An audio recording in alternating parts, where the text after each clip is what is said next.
Sumi. Kali ini kita akan membahas materi mengenai konteks dan jenisnya dalam kajian wacana bahasa. Simak baik-baik ya. Dalam pembahasan ini, referensi yang kita gunakan adalah buku dari Gillian Bourne and George Yule dengan judul Discourse Analysis dan buku karya John Cutting dengan judul Pragmatic and Discourse. Nah, adik-adik pernah mengalami tidak ketika bertanya kepada temannya malah justru mendapat pertanyaan balik? Misalnya, konteksnya apa dulu nih? Nah, dari respons ini berarti kita dapat menyimpulkan bahwa makna atau maksud suatu bahasa atau tuturan ditentukan oleh konteks. Lalu, apa sebenarnya yang dimaksud dengan konteks? Nah, untuk menjawab pertanyaan ini, yuk kita bahas materinya.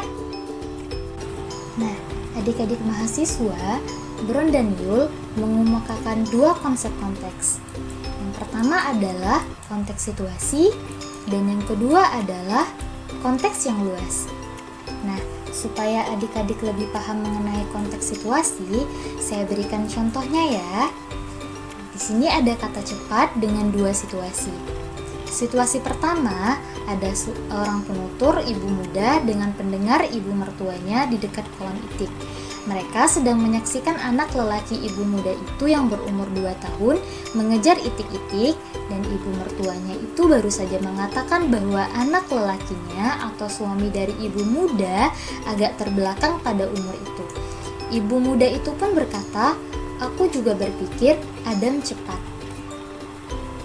Nah, pada situasi kedua, di sini ada sekelompok pelajar di dalam asramanya. Nah, John, salah seorang sekelompok pelajar itu baru saja menceritakan sebuah lelucon.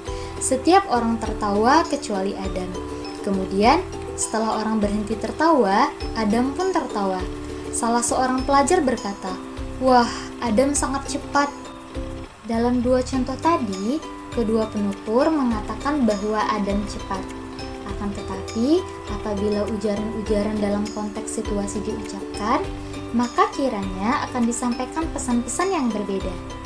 Adam pada situasi pertama dibandingkan dengan ayahnya. Kata cepat ditafsirkan dalam konteks keterbelakangan yang berarti cepat dalam berkembang. Nah, dalam hal ini, konteks situasi yang dikatakan oleh ibu muda terhadap anak laki-laki yang baru berumur 2 tahun tadi itu benar-benar cepat dalam tumbuh kembangnya.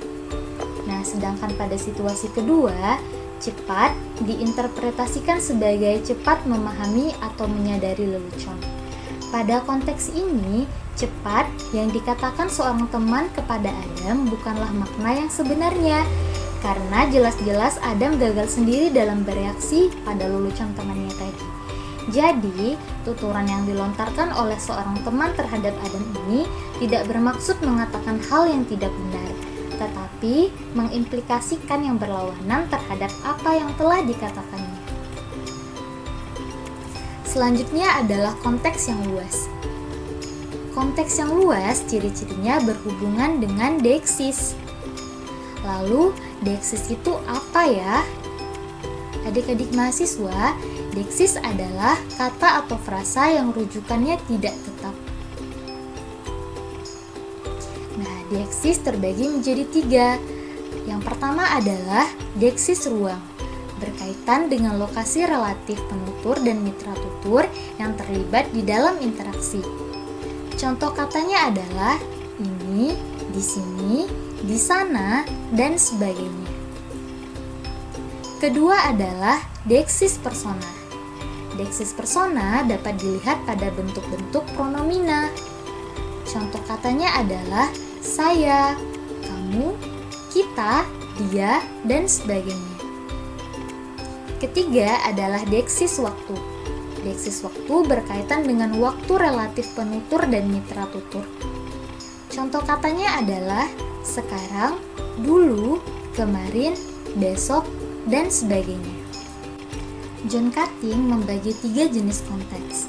Yang pertama adalah konteks situasi, yang kedua adalah konteks latar belakang pengetahuan, dan yang ketiga adalah konteks kontekstual.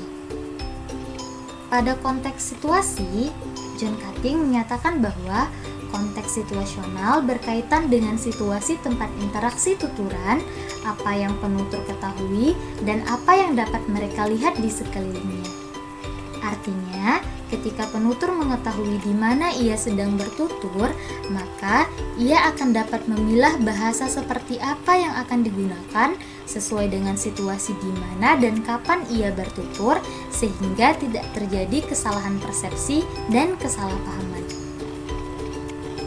Selanjutnya, untuk konteks latar belakang pengetahuan, John Cutting menyatakan bahwa konteks pengetahuan latar belakang berkaitan dengan apakah penutur dan mitra tutur saling mengetahui tentang latar belakang masing-masing.